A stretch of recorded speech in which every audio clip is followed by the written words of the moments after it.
Hi, hello. Good to see you all again. It's another week, another video. Thank you so much for all of you who have subscribed. Those who have not subscribed, and I see all the number of views. Why are you not subscribing there? But why?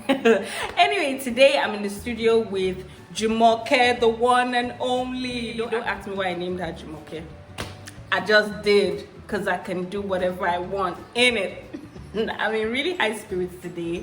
I'm going to be having a live session, like I said last week. It's going to be on Facebook. So you can watch that live session on my Facebook page, Miriam Peter Omale on Facebook.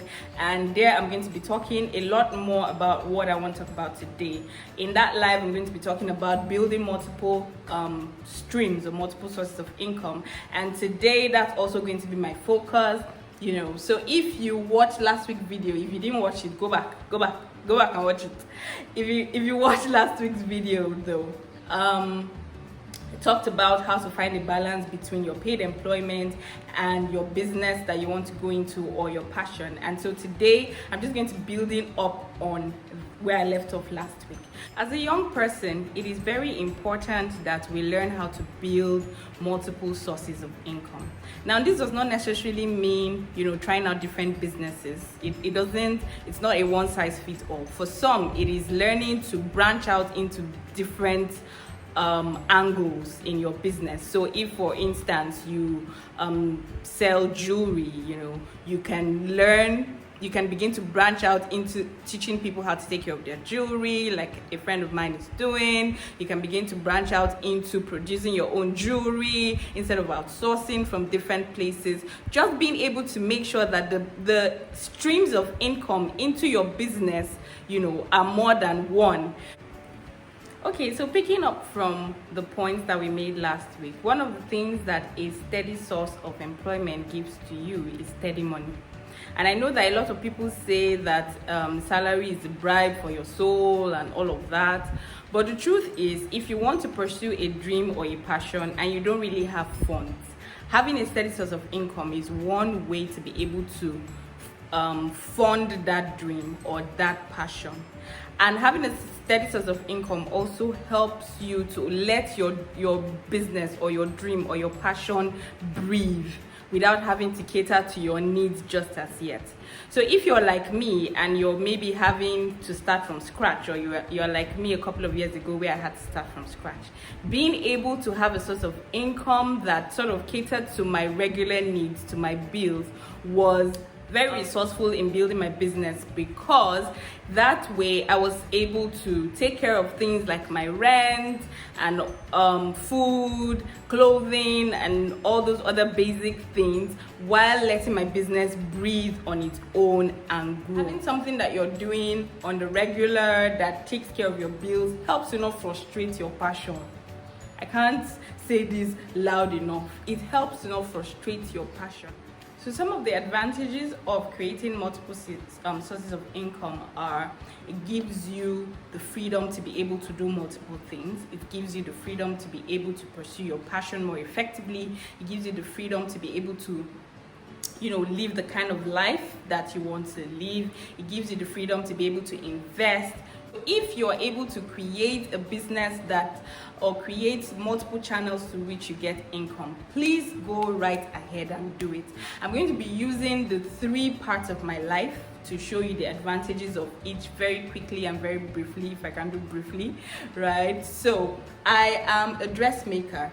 Making dresses, being able to play with colors, come up with beautiful designs like the one on Jumoke right now is a passion for me. But you see, I was able to understand quickly that this passion, especially because I was starting from, ground zero, might be a little slow to pick up, to give me the type of lifestyle that I want to have. And so what I did was, I also stuck to my source of employment. So employment takes care of my needs, while I still have this passion going, and I still let this side of me grow itself, so I don't need to rely on the funds of this to feed. But I structure, the fashion brand in such a way that it caters to itself, and then I just see what works for it, how to grow it, how to make it better. But again, there was also the side of me that wanted to like travel or see the world or be able to make donations or be able to invest in all kinds of things. And so I started oil perfumery. And oil perfumery gives me the funds and the income and the resources to be able to, take a trip, to be able to go somewhere on holiday, to be able to have more to give out to as many who need, to be able to build all the small scale passion interests that I have, So building multiple sources of income gives you a large advantage. You're no longer afraid of your dreams, because the reason why you're so afraid of your dream is because you can't afford it.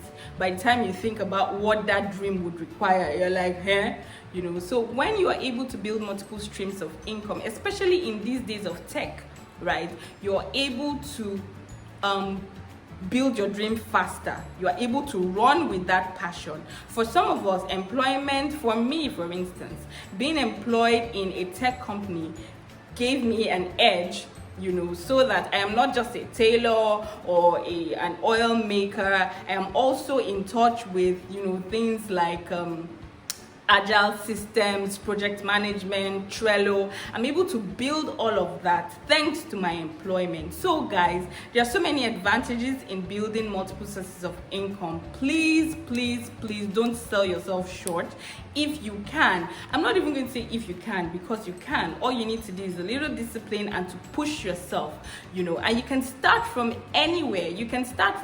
So some of the hindrances I'm going to be talking about is to people not starting their own brand or starting their own being able to build multiple sources of income, is that they don't treat it as such. So your passion is not necessarily another source of income. A passion may take longer to materialize. However, if you want to build another source of income and your challenge is that you don't know if people will take you seriously, you don't know if you don't know how to talk, especially now that there's a demand for like online presence, so you're camera shy or you're tech shy, I will say this, that first of all, right now, very, very few people are tech shy. And I say that on the authority of WhatsApp. If you are on WhatsApp, hello, you send voice notes, you do video call. Yes, you do it with your family and friends, but dear, what's the difference? So if you are even only on WhatsApp, you are already technologically advanced. You just need to build up on that. I didn't say dwell there. I said build up on that. So if you're able to chat on WhatsApp, dear, you're able to do Instagram with your chest. If you're able to send voice notes, you're able to do a podcast. If you're able to do video calls, you're able to create videos and create content and create courses around your knowledge base. So start from what you have. Like, do crappy videos, send it to your friends, let them vet, send it to others, let them look at it, sell yourself first. WhatsApp status is like, my goodness, put it up there and see how it goes from there. So yes, so of course Chiquita is here, like duh. Anyway, so like I said, hindrances to being able to build multiple sources of income, especially amongst young people, is that we really see ourselves as some of us see ourselves as people who can't sell, or who can't make a sale, who can't convince anyone to buy anything. And I know that I used to be effectively in fact, I was a champion of that table. So some time ago, I wrote a book about the failed businesses I had. So when I started writing the book, I started from number 1, and when I got to number 10, I'm just like, man, I had failed already at 10 things at that point where I was writing that book. So this is not even about the book. I'm not sure if that book is ever going to be published or anything of the sort. But this is to say that I realized in writing that book that one of the reasons why almost everything I had started had failed was because I was terrible with my numbers. So before you even begin to think about building a source of income, not to talk of multiple sources of income, you need to first of all develop the skill of being good with your numbers. You need to know how to sell, how to not just sell, but how to be able to keep track of your sales.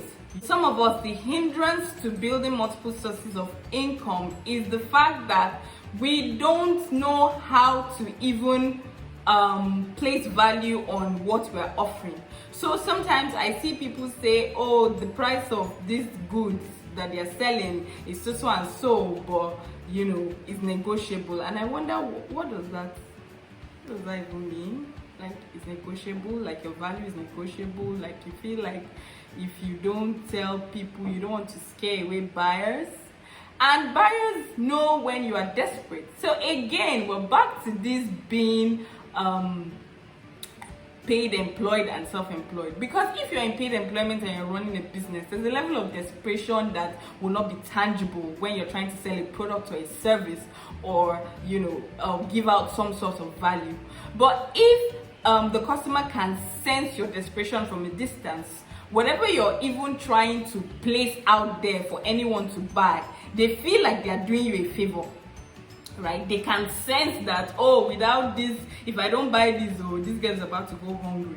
And I'm not saying that you should lie about your current situations or your current circumstances, but because most human beings are built to take advantage, no matter how much we want to pretend that that's not how we are, that's why we go for the great deals. You see, you want to see 70% off, because we like to take advantage, right? So if your customers can smell from a distance and you don't really have value, or they can just sort of twist your arm to whatever price limit that they want, they will not have value for your product. You're not building an effective other source of income. You're devaluing yourself in the process, and your goals will not be achieved. So my advice to anyone who is looking into starting any other source of income, so it doesn't even have to be products, it can be services. We're in the age of technology. My advice to anyone who is looking to starting or building other sources of income is, please learn the numbers, know how to attach goals, know how to attach targets. Every job has a target. Most jobs really have targets. Know how to attach that target to your business, so that you know if you are growing, so that you know if you have value. Know how to even structure your pricing in such a way that you are not a doormat. Okay, and I say that because I see a lot of people say, okay, this is my side hustle, this is the other thing that I'm doing, but you know, I'm just starting now, so let me just give it to you for that price. Don't do that, dear. Don't do that, because the next time that you're bringing that product or that service, the person you're bringing it to who bought it at that cheaper level before, and this is not to say that you should overprice yourself, but if what you're offering a person, your margin, the margin for your profit is 0 to none, that's not an alternative source of income, dears. That's just an expensive passion. You know, that's just an expensive hobby, right? So in building another source of income, let it be just that. It is a source of income. Treat it as such. Treat it as such. I'll give you a typical example. So prior to this time, I was making products that were a little low end in the sense that I wanted everyone to be able to afford them, right? But this year, I came into a sort of like a light bulb moment where I realized that, okay, pricing my product at picking my product price at a particular limit has limited me, has limited my clientele. You know, I wanted everyone to be able to afford it, and that was, you know, good enough. But now I am okay with knowing that not everyone may be able to afford what I am selling. And so I am okay with building a target market, particularly for my products going forward. I'm okay with putting a particular price. I'm okay with hearing that it's too pricey, I can't afford it. Before, I used to feel really, oh my god, I'm losing this customer. But you see, it is about consistency, it is about knowing your value, and it's about doing your numbers, because placing those numbers, again, you know, we're back to what I always say, be true to yourself. So placing those prices on my products were not it wasn't inspired by greed. I did all the maths, you know, and I was able to come up with that price for all the products, because I knew that that was the only way that I would even be breaking even or making a profit. But I also am aware that some people will say that they can't afford it, and I am okay with that. In building another source of income, you have to be okay with the group of people that will tell you you're too pricey, guys. And that doesn't mean that you can look for a way to tweak it. Okay, so maybe offer more value once in a while, do a discount or do a freebie, or look for ways to ensure that people keep coming back to your product. But if you have value for yourself and value for those streams of income you want to open, if you know, for instance, that you as a copywriter, you are really great at it, and so you are not about to do copyright for somebody for, you know, just change.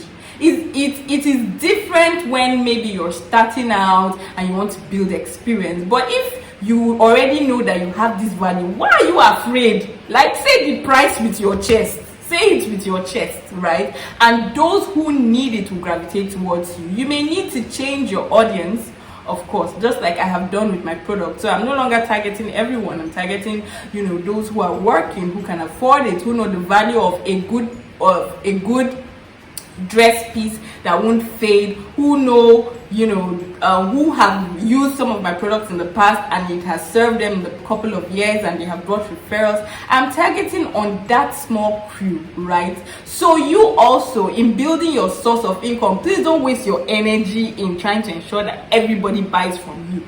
Stop it. Not everybody is your customer. Nobody wants to hear that, but it's the truth. Everyone is your customer. You know, build a brand, build a source of income that is exactly that, a source of income, not a hobby. The final point I'm going to make is synchronization. So what do I mean by that? I use these videos. I wanted to start doing videos, and so I decided to wear my products, to dress my mannequins in my product. And when I released our first line for the year, the reason why a lot of people could, or those who bought or those who saw these things could connect or could want a piece, was because they saw some on Jumoke and Chiquita. So if you look for a way to synchronize your product or your services, to sort of bring them under one umbrella, to be able to subtly, you know, shift the attention of your buyers or your customers to where you want them to see, that is also effective in building multiple sources of income. Not only building multiple sources of income, but in synchronizing your passion with an income. So here with these videos, fashion meets the talker, right? Right? So I'm just going to stop at those two. Remember again to subscribe, dears.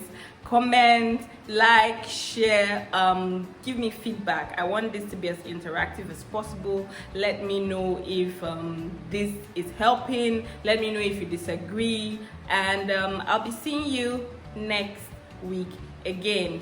From Jumoke and we say toodles. Oh, by the way, can you see what I did with Jumoke with this jacket? If you can't see it, go back to the beginning and check.